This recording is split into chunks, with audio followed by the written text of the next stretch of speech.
Whelan Presley Funeral Home and Crematory, a proud supporter of WQPT, has been serving Quad City families since 1889. They now have live stream capabilities for viewing your loved one's funeral or memorial service.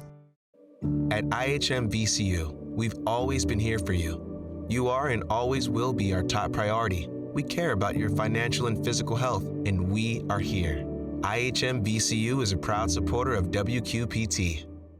A serious concern in Iowa's poultry flocks and new momentum for the Bison Bridge in the cities.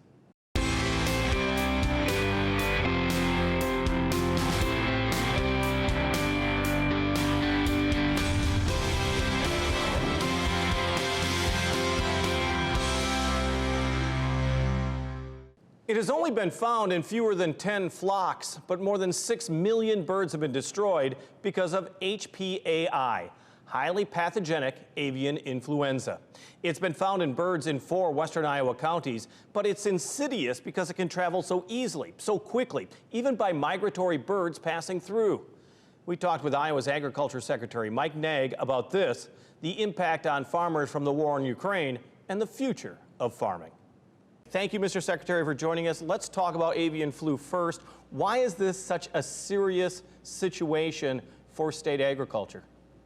Well, good to be with you. And you know, a foreign animal disease, and those are specific diseases that have trade implications to them. So things like high-path avian influenza, African swine fever, foot and mouth disease.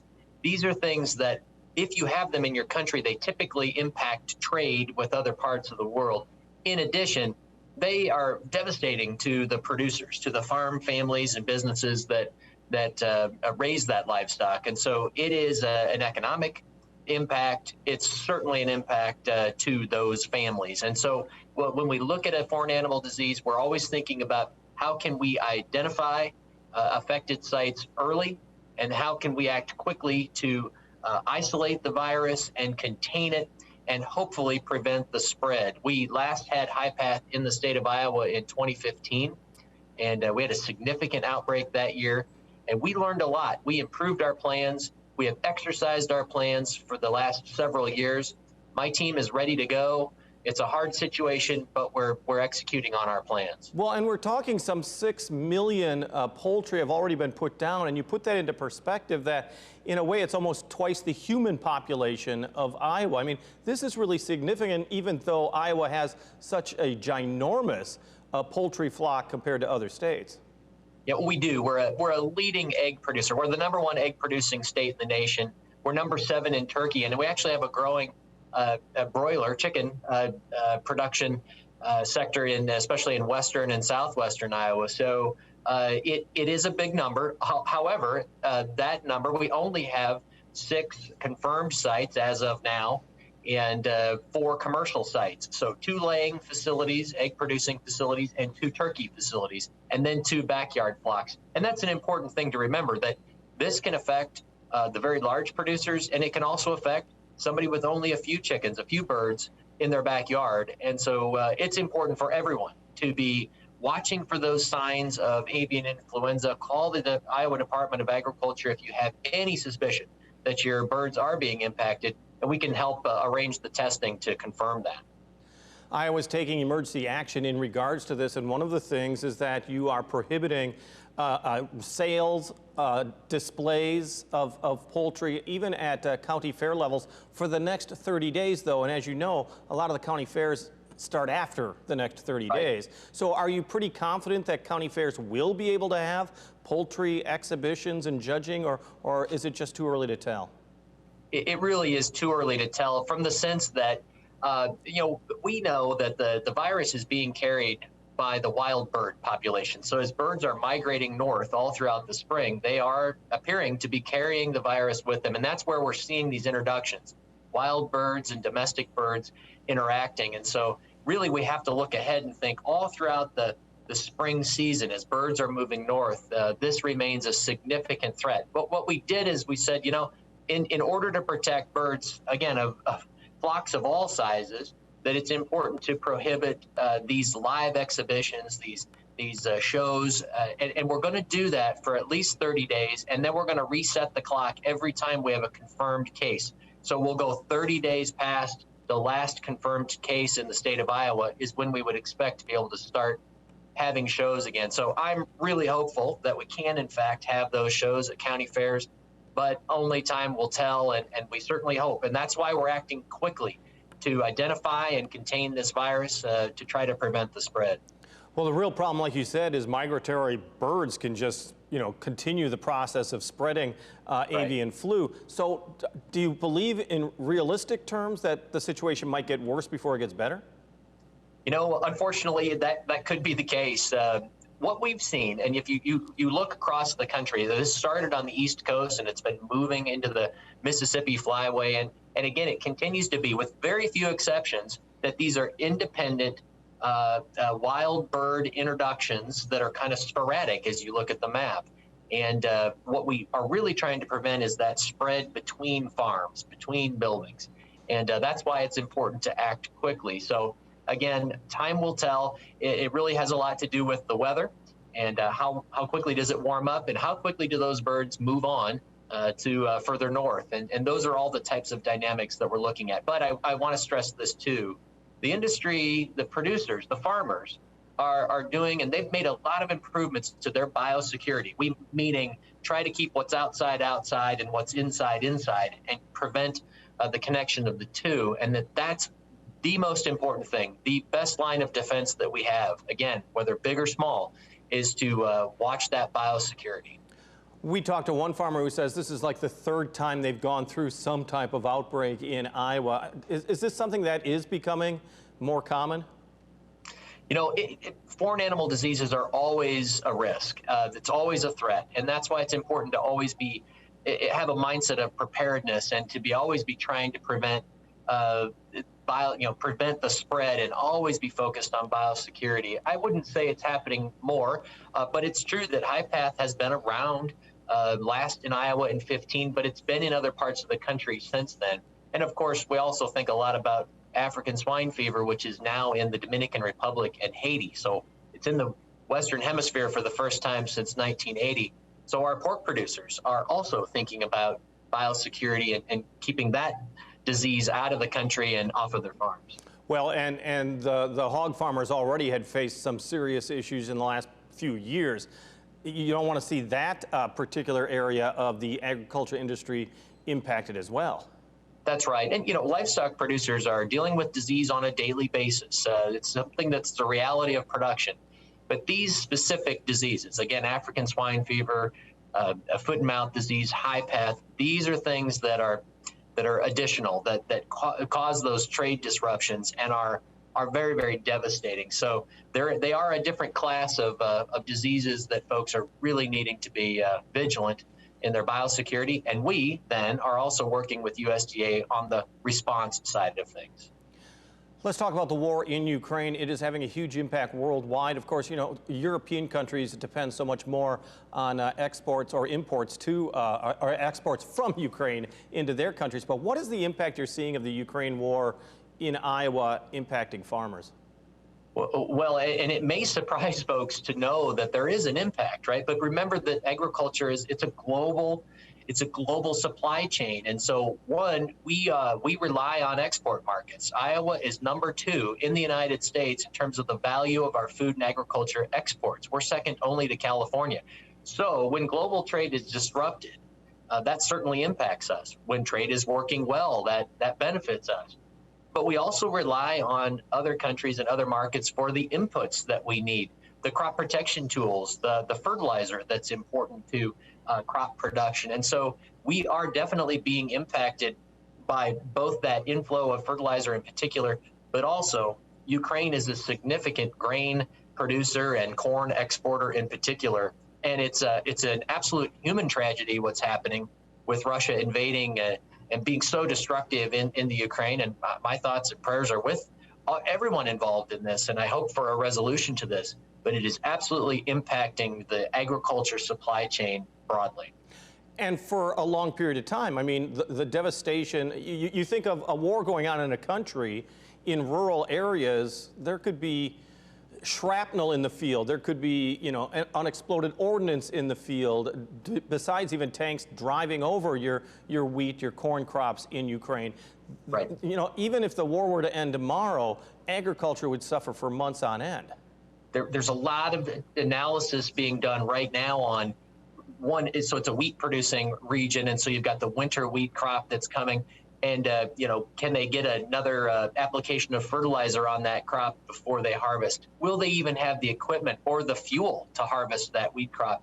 And then, of course, for corn production, similar climate, similar time frame to get a crop in the ground as we do here in the Corn Belt of the United States. And again, if you've got the seed and the fertilizer that you need, do you have the fuel? Do you have the equipment? And frankly, is there safety and security that you can even get to the field? So a lot of questions around how productive can that region be? And then add on to that the idea that can they even export what they can harvest because of the disruption? Again, it's a tragic situation, and unfortunately, it could very well cause shortages of some very important commodities around the world.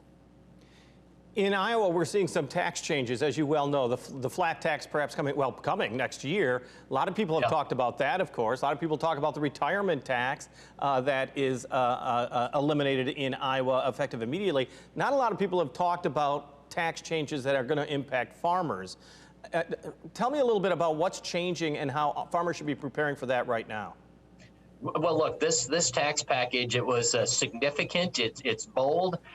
It's exactly the kind of thing that we should be looking at in terms of a state that has a strong financial health and a growing economy, right? So then we can look at things like how do we become more competitive? You know, one of our greatest challenges is that from a workforce standpoint, we need more Iowans. We need more people moving to this state.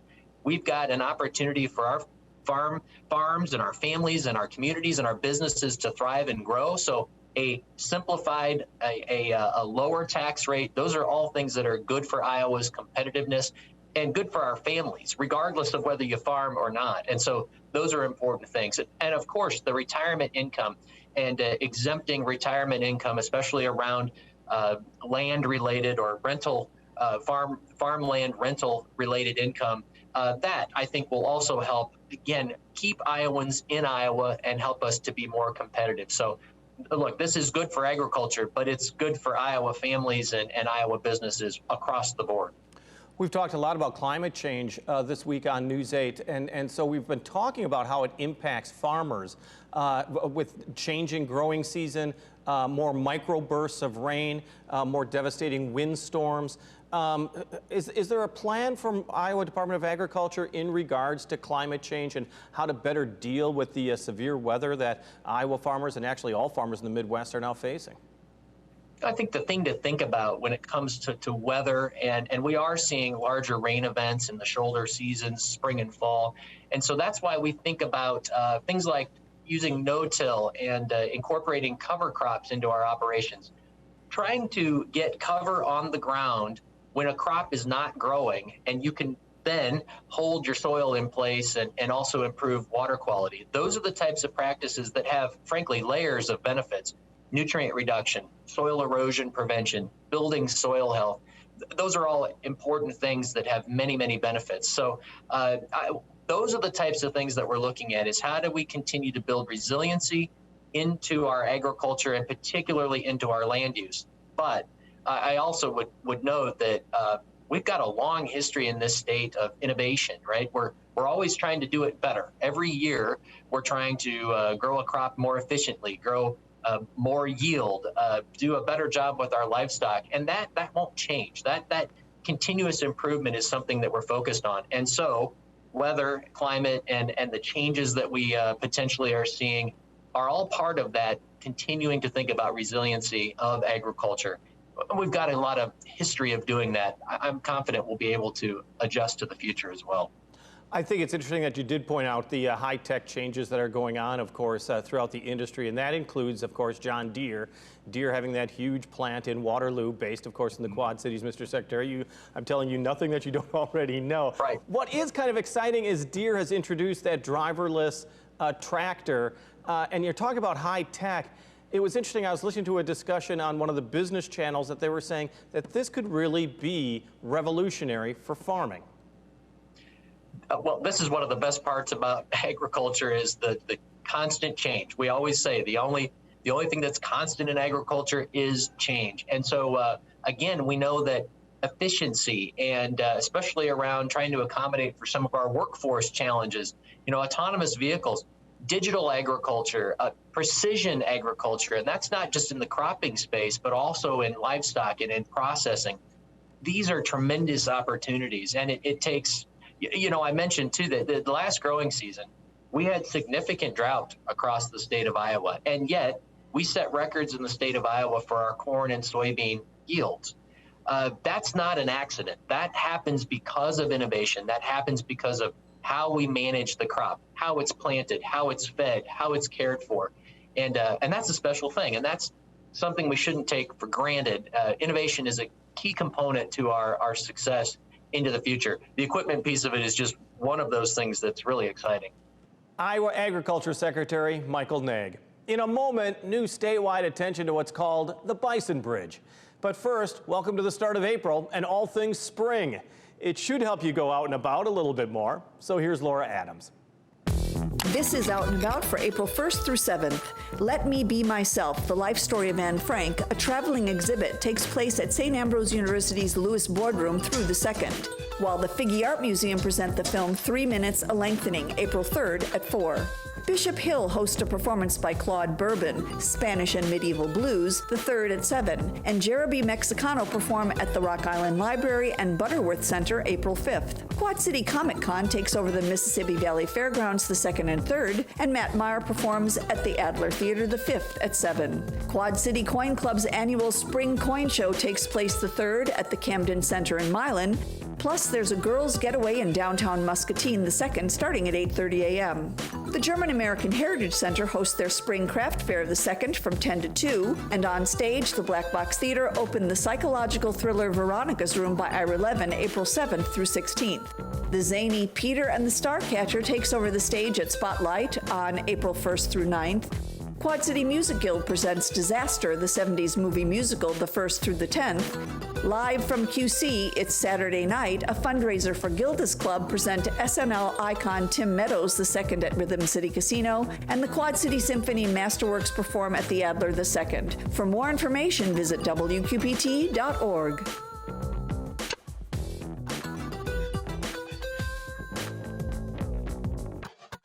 Thank you, Laura.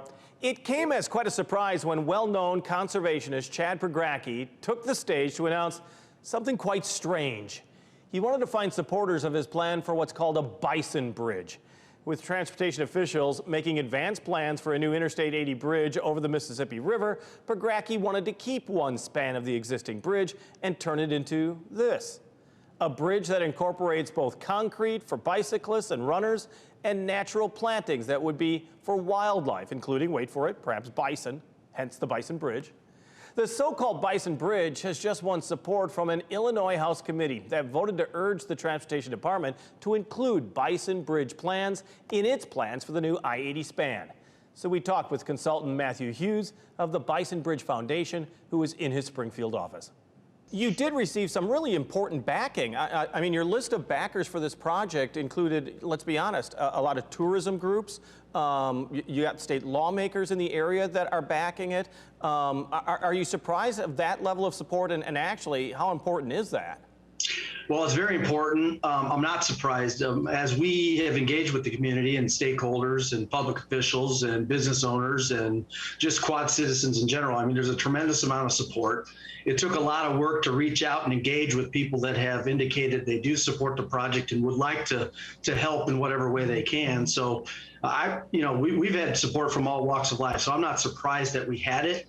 I'm very impressed and I'm very happy with what occurred as far as the proponents list for our resolution. We had, the University of Illinois, Western Illinois University, the Illinois Environmental Council, as you pointed out, all our several convention and visitors bureaus throughout the state, citizens in general, business owners. This is why we are doing what we're doing, is we want to quantify and show to the state decision makers that you know, this thing has legs, this thing can be done, and the community overwhelmingly supports it, as well as the elected officials at the state, local, and federal level. Everybody's been very helpful, very supportive, and we've included input and ideas throughout the course of the last 2 years as we met with people into our proposal, and we're happy with the way it's going. Have you won over a skeptical public? I mean, I think some people first heard Bison Bridge. Are they crazy?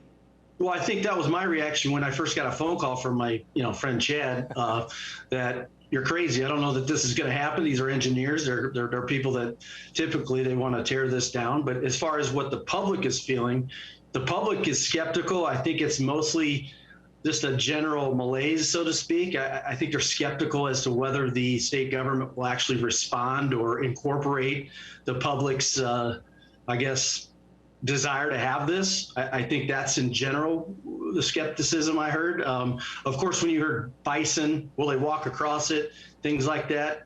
We've answered that question. We've hired a bison expert that manages a bison tribe for the Eastern Shoshone tribe. And, we've been very, deliberate about the team members we've chosen to help us with this because, frankly, Chad and I do what we do.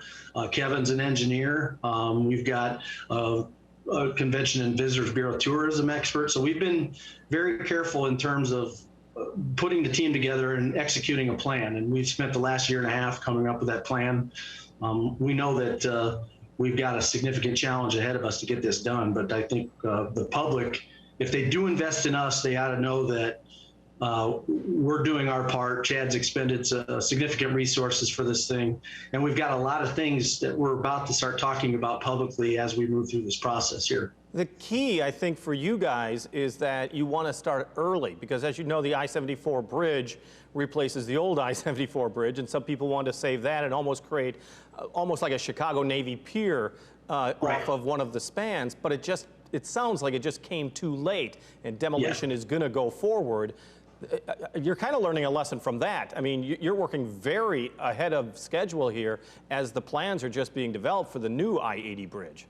The timing of our efforts were remarkably, I wouldn't say lucky, I guess is the word, but the reality is, yes, that example of the I-74 efforts, by the time they engaged, and I mean, it was a great idea, but I think it just came too late in the decision-making process. And by hook or by crook, when Chad called me, I just happened to engage with the department, and they had begun the process of undertaking this. So timing was about the only luck we've had so far. I mean, the rest of it's basically a product of just people putting their head down and using their expertise to sort of move this thing forward. And looking for inspiration. I mean, let's be honest, this is a very unusual project.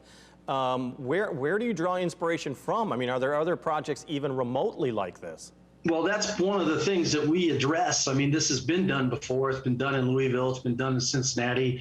The Chicago River Walk is an example of repurposing infrastructure. New York City is doing this a bunch right now with the old train station. The problem we have is it just hasn't been done in the Midwest at this scale. If we're successful and we get this done, it'll be the longest wildlife crossing in the world. So, getting a group of engineering technocrats to incorporate something this outside the box is definitely a heavy lift, and we've got our challenges ahead of us. But, I think we're prepared, and we've got a very good case to make, and we've done our homework. Well, and I think you believe that if this does actually become reality, it is going to be a major draw for the Quad City area. I think it's transformative in nature, and I think, part of what one of the questions that had come to me from you guys was, why am I doing this? Well, I'm from the Quad Cities. I grew up there, have all kinds of friends there, do some business up there. Parents live there, brother lives there. I care about the place. I want to see it improve. And, we hear a lot from leaders at the state and federal level and all over the place about placemaking. I mean, we're emerging from some very challenging times, and we've sort of retooled how we look at quality of life issues, and placemaking has become a big hot button word that's used in the lexicon these days. And this is just an example of how that would fit into that box very well. If this were to be realized, what kind of timeline do you see? Because it all depends upon the DOT and rebuilding a new I-80 bridge.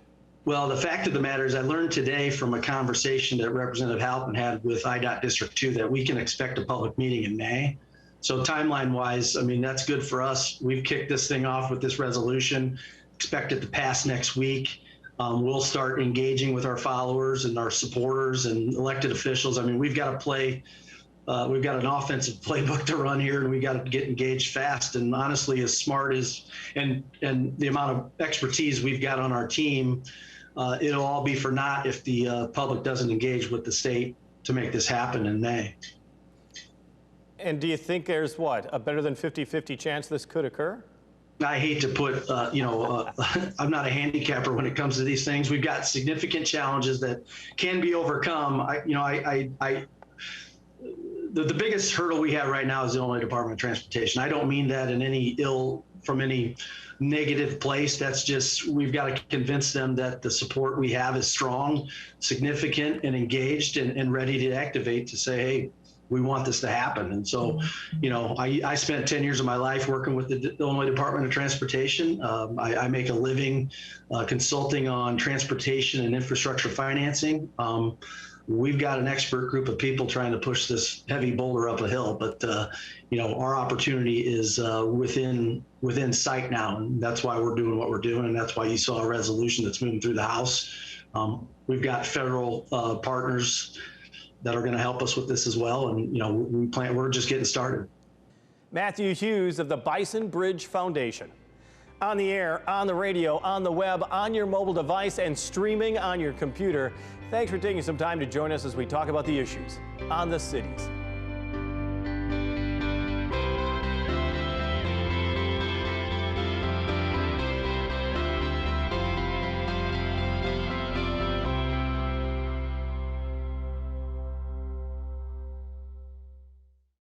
Wheelan Presley Funeral Home and Crematory, a proud supporter of WQPT, has been serving Quad City families since 1889. They now have live stream capabilities for viewing your loved one's funeral or memorial service. At IHM VCU, we've always been here for you. You are and always will be our top priority. We care about your financial and physical health, and we are here. IHM VCU is a proud supporter of WQPT.